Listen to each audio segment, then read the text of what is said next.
Football at 4, powered by the Inside the Birds podcast and brought to you by Dr. Lyle M. Back. For everything from skincare to cosmetic surgery, go to ilovelyle.back.com or call 856-MAKEOVER for Dr. Lyle M. Back.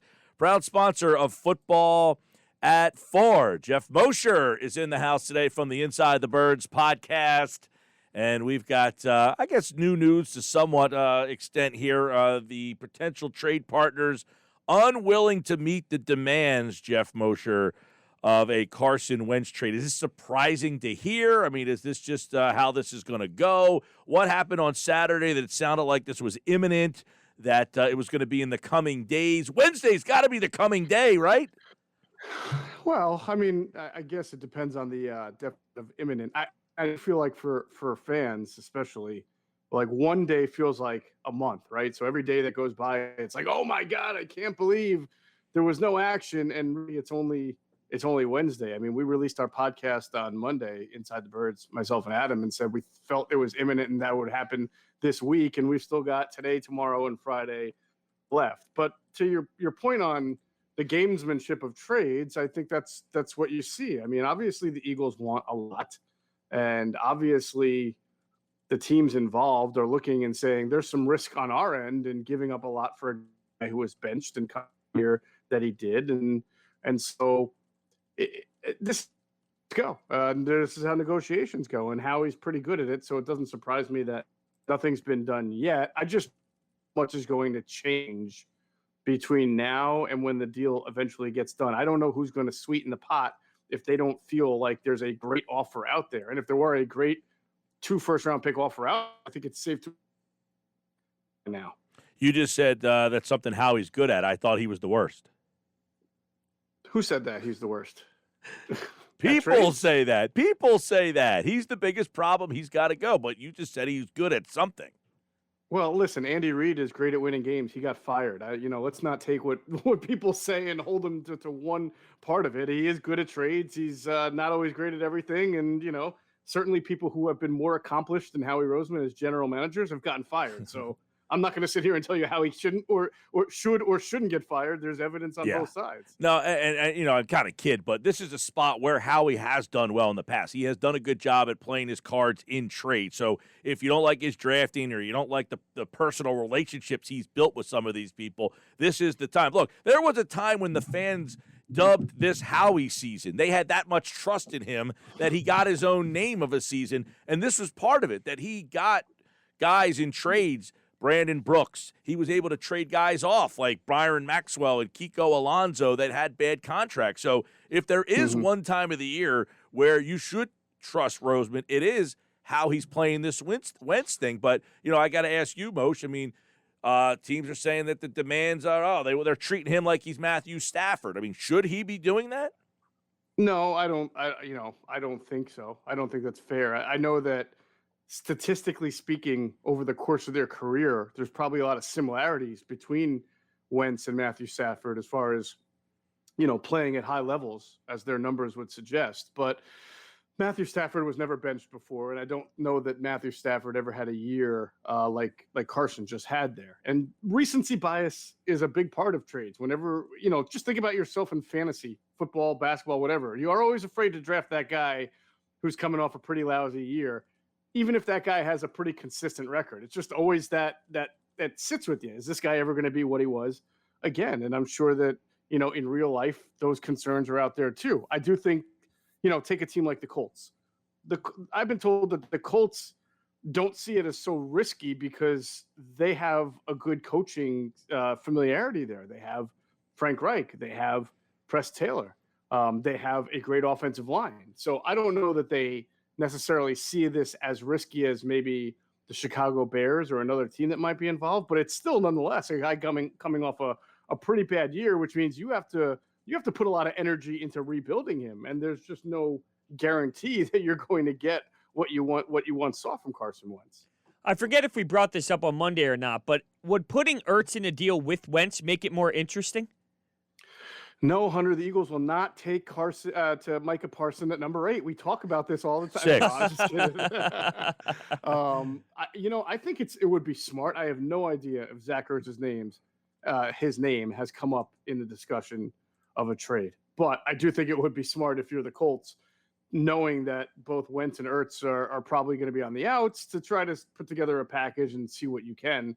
I mean, the Colts do have some decent tight ends, right? They had the Mo Alley Cox guy, the former basketball player who caught a bunch of touchdowns for them. I don't know how many yards he had, but he seemed to flash in the touchdown production area. And then they have, do they still have Jack Doyle? I think he was with the team last year. But I think Ertz would give them something more of a consistent target at the tight end position. Do you think, but Moshe, then again, do you think that adding Ertz to a deal brings back more in return? Or is that just, hey, we know you don't we know you want right, we know you want to get rid of Ertz's contract, so it's almost like you throw him in because we're helping you out. Yeah, I mean the Ertz contract doesn't hurt the Eagles that much because the guaranteed money is pretty much off. There's not a lot. But the same factor that you have with Carson Wentz, you have with Zach Ertz, and that he's coming off a year which was not very good. And I know he was hurt for a lot of it, but even before he got hurt, he was not having a very good year. He was not as productive. He's a player, not an old player, but 30-year-old player. So I don't know that all of a sudden you're getting that extra first-round pick that you're looking for because Zach Ertz is involved in the deal. I don't think it's as much of a sweetener, but it could be something that just helps make the Colts stand out as the best trade partner. It's not possible that, or is it possible that this doesn't go down and Carson Wentz is back next year? I mean, what are the chances in your mind that that is actually the case? I know I've heard it out there that that's a possibility, and I'm of the belief, and this is just me speaking, and of course from speaking to people around the league, but no one's telling me one way or another, yes or no. But I'm of the belief that they're too far over the bridge here, that they are past the point of no return. The name's been out there. The teams have been out there. People need quarterbacks, even if it's not the Colts or the Bears, maybe it gets rekindled with another team and it's not as much compensation. But I just don't see how Carson Wentz can come back to this team at this point unless major fences are mended. And I don't have the knowledge if they're trying to mend the fence. I would say if they're trying to deal them, I'm not sure they're trying to mend the fence. If they said today, Howie Roseman has stepped down, do you think Wentz would seriously, almost like Clintack did, he just stepped down?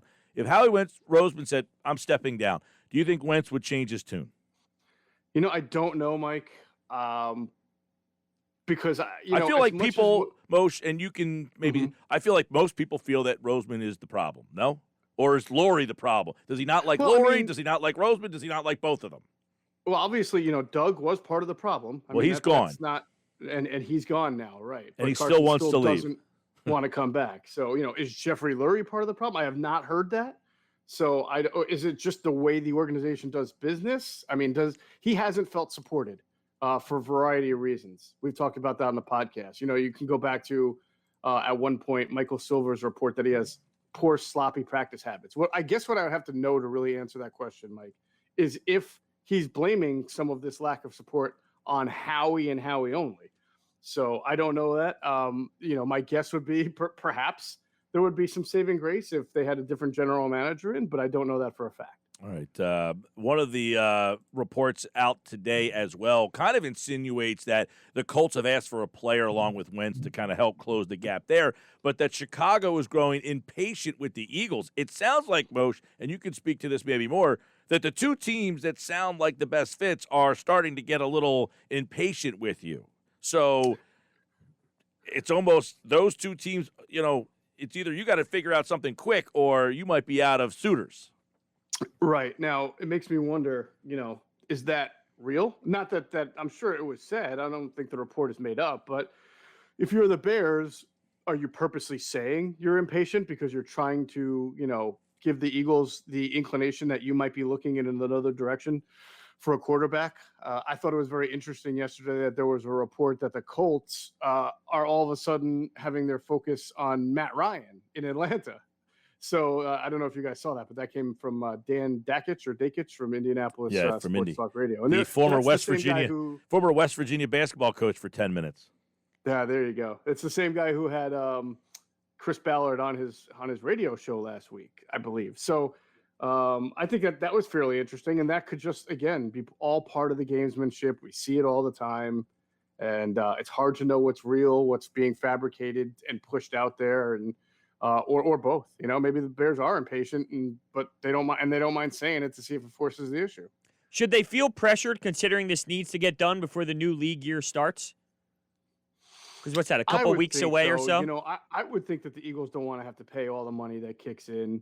I know it's been said that if they don't get what they want, you can still hold on to them. You can bring them back and then do what you've done in the past, and that's wait for a quarterback to get hurt, and all of a sudden you got a shiny new Carson Wentz who's, you can talk about how rebuilt he is because everybody looks good in OTAs at training camp and maybe pawn him off. But I feel personally that Howie would like to get this done sooner than later. And I think that's better for the organization. I don't know that you want this hovering over you all spring and summer long.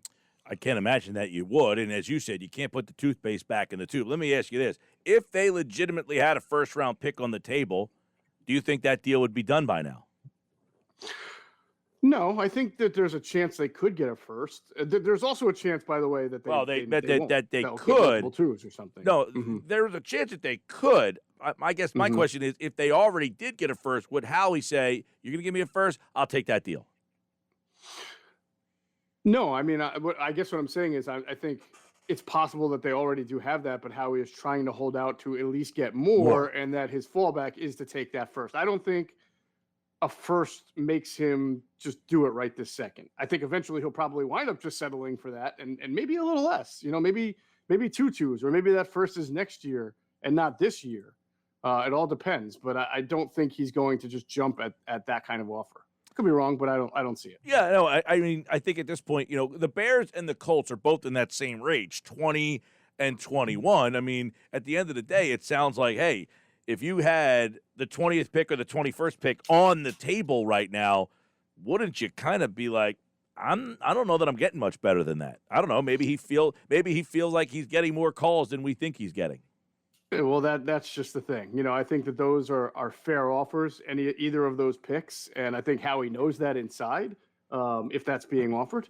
But there's no shame in just trying to make it seem like you have a little bit more. If you've got the thing you have when you're Howie in this case is you at least have enough interest from more than one team so that you can create the perception of bidding war or leverage. The Bears are going to give me their first and a player. So now you go back to the Colts and you're like, well, your first is a little bit lower. It's basically the same, not the same, but can you offer a better player than this guy? Or can you offer me a better pick to sweeten it? And you play one versus the other until one of the teams calls your bluff, which may be going on right now with both the Bears and the Colts.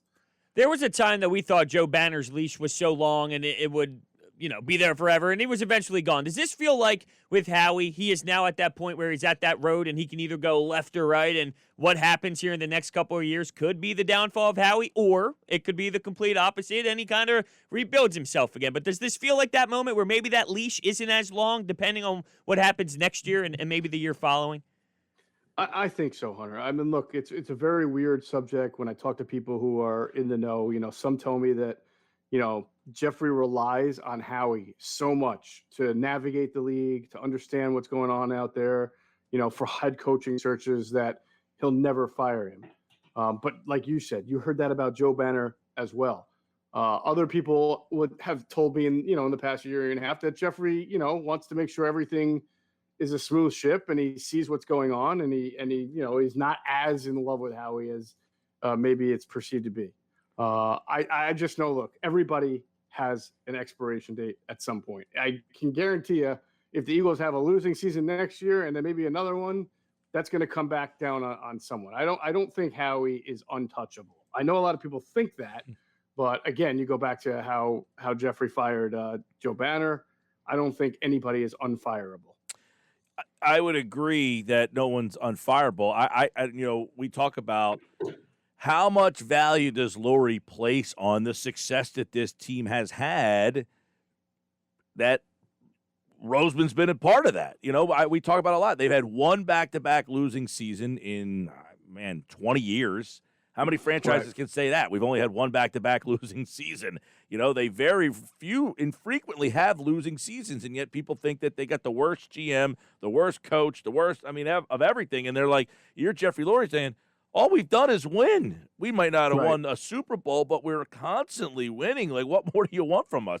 So that's why But think about that, right? Andy Reid, how long did he coach? How successful was he? Eventually, at the end, it became a situation where Jeffrey felt like, just like with Joe Banner, it's better for the franchise to move on. He is very conscious of public relations. And now I'm not saying that drives his decisions, but the whole organization is. And right now, I think you would argue, even in past losing years, there's probably more public disappointment in Howie Roseman now than there has ever been. So factor that in, and factoring that Jeffrey tends to look at the micro and the macro. So he could do exactly what you're saying, Mike. Continue to look at the macro and look at all of the winning that they've done in general over 20 years. He could look at the micro and say, well, I guess Howie, since coming back from banishment from Chip, right? It's been 7 years. What are they? 4 in the playoffs, 3 out, or 3 in the playoffs, 4 out? It's something like that. It's not nearly as successful in the micro except for the Super Bowl, of course. But if you parlayed it out 20 years, and he could also just look at it and say, Howie has been great, just like Andy was great and Joe was great, but I've reached the point where I need a fresh perspective. He fired a guy who won a Super Bowl. So I think it's fair to say that he could fire at some point in his tenure here. He could fire Howie Roseman. If the Colts and Bears are no longer a part of this, can they put the toothpaste back in the tube? Man, if the Colts and Bears move on, there's still teams that are looking for quarterbacks. The Jets may be looking to move on from Sam Darnold. I've heard the Niners being involved with, looking around as far as Garoppolo is concerned. Who knows what's going to happen with the Texans. A couple of teams are probably going to draft a quarterback there at the top 5 or 10 of the draft, whether it's Atlanta, whether it's the Jets, and then may want to move on from what they've got and maneuver, and it kind of opens up the league. So I still think that there will be a dance partner, but the point would be, if you don't get anything done with the Colts and the Bears, you start to wonder exactly what kind of value they will get in return for Carson Wentz. Right, that's the question I would have is, do those two teams, are they willing to give up the most? If you're starting to go to other teams, do you start to say, yeah, we're interested, but now we're only, like, we talked about this the other day. If you end up making a trade with, like, San Francisco and getting Garoppolo back, would you rather just try to fix Wentz and try again with Wentz, or take Garoppolo? It depends. If I can convince Carson to let bygones be bygones, then I would probably try to do that. If it's the writing's on the wall that he just wants out, then it becomes a very untenable situation. You still have the leverage, Mike, right? You could still say, too bad, you're not getting out, report to camp, or else you're going to lose a whole lot of money in fines. But that's not healthy, and that's not good for the organization. Oh, do they, though? Like, there are people out there that think the Eagles are losing leverage here. Well, there's a difference between losing leverage in a trade, right, and losing leverage just overall in your situation with the quarterback. They have the leverage. They can literally sit there and say, Carson, if we don't trade you and you don't show up, you're going to lose a massive amount of money. He can pull Le'Veon Bell and say, hey, I've made a massive amount of money already on this contract. I'll take the year off. I don't know. Leverage is as good as literally the day that you're talking about it and the decision that someone is willing to make to exercise what they've got. So obviously it wouldn't be good for the Eagles if Carson looked at his funds and said, you know what, I don't mind sitting out a year. But it's not good for Carson to be coming off a terrible year and then to miss another year of football. How good is that for him when his contract has to be restructured wherever he goes next? So, again, leverage is also in the eye of the beholder. Yeah, that's a good point. And we were kind of trying to figure this out earlier. What would the reaction be if Carson Wentz came back to play at Lincoln Financial Field in another uniform? Do you think that the fans that think that it's all the organization's fault would give him like we're happy that you're back and we want you to, well, maybe not succeed because it would be against the Eagles, but would he be booed heavily and criticized insanely? Or do you think that there would be some respect involved? How do you think it would play out? I suspect there will be a mixture of cheers and boos, and there's a lot to find out. Like, let's say he gets traded and he does a press conference and he slams Eagles fans or he slams people that Eagles like. It all depends on the words that come out of his mouth when he finally does talk. He's probably going to say, I got to be better. Right? Yeah, probably. I'm guessing he's not going to really say anything so lightning rodish that everybody's going to be like, oh my God, I can't believe Carson Wentz said that. But he will be judged on what he says nonetheless. This is interesting nonetheless. Obviously, we continue to keep our eyes on it. The Inside the Birds podcast drops tomorrow morning. They're on the Monday-Thursday schedule now for the Inside the Birds podcast, so make sure you check out the latest tomorrow morning at 6 a.m. I want to ask you, Todd McShay's latest mock draft, Jamar Chase goes number 6 to Philly. The reason that's interesting is because all three wideouts were on the board at 6, and they went with Chase of the pick of the litter. Would that be something you think Eagles fans would be okay with? Wow, how many quarterbacks did he have going 4 in in the a top row. 5 there? Wow, all 4? 4 in a 1, 2, 3, row. 4 quarterbacks? 5 was the tackle, and then Chase went to the Eagles. And then he had the 3 receivers. Boom, boom, boom. 6, 7, Right. 8. Right. Yeah, well, that does seem like at that point, it's advantageous for the Eagles if assuming they're going ahead with Jalen Hurts, that, the best skill position players fall to them, and then it's best player available or that fits your scheme. I do think a guy like Chase would be good for them just because he's very well rounded. You don't have to worry about per se like Devontae Smith being too light or getting hurt or anything like that. He's a physical receiver. He does everything well. At that point, I think you're just blessed to be able to choose between all of those 3 guys. So I could see that. I could definitely see that happen. Then you're leaving yourself in position to say that you picked the wrong one. Well, that's a good point. If you went with the cornerback, right? If you went with Surtain, nobody's going to say, "Oh, I can't believe you passed on like J.C. Horn or somebody else like that." Yeah, the difference here though is people were pissed because you went with the TCU receiver instead of the LSU receiver. Now I'm going with the LSU receiver. What do you want me to do? Go to the Big 12 again? Well, you got 2 Alabama guys. Yeah, exactly. But it's just funny how that would all be shifted. At the end of the day, you're skipping on another national champion, all right? Well, the last time Jamar Chase played, they won the national championship. Remember, he opted out. What about that? Good point. The fact that he opted out this year, Parsons opted out too. I guess you wouldn't have a problem with him. I have no problem with him because I'm a Penn State fan, but I just don't see the Eagles drafting a middle linebacker. I guess he's kind of being considered one of those tweener now, like Isaiah Simmons types who can possibly play safety. I don't know.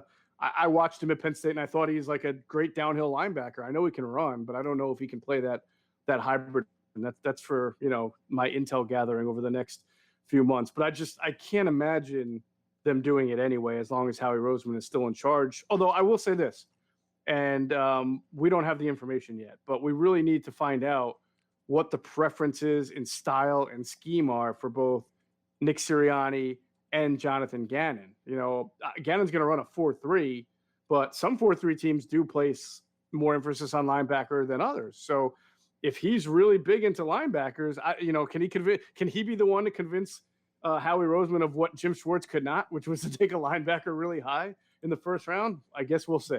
All right, Football at 4, powered by the Inside the Birds podcast. Geoff Mosher, our guest today. Carson Wentz is still an Eagle. We'll find out the latest, of course, throughout the next coming days, weeks, hours, months. Who knows when Carson might be traded, but it seems that we do still think it is going to happen.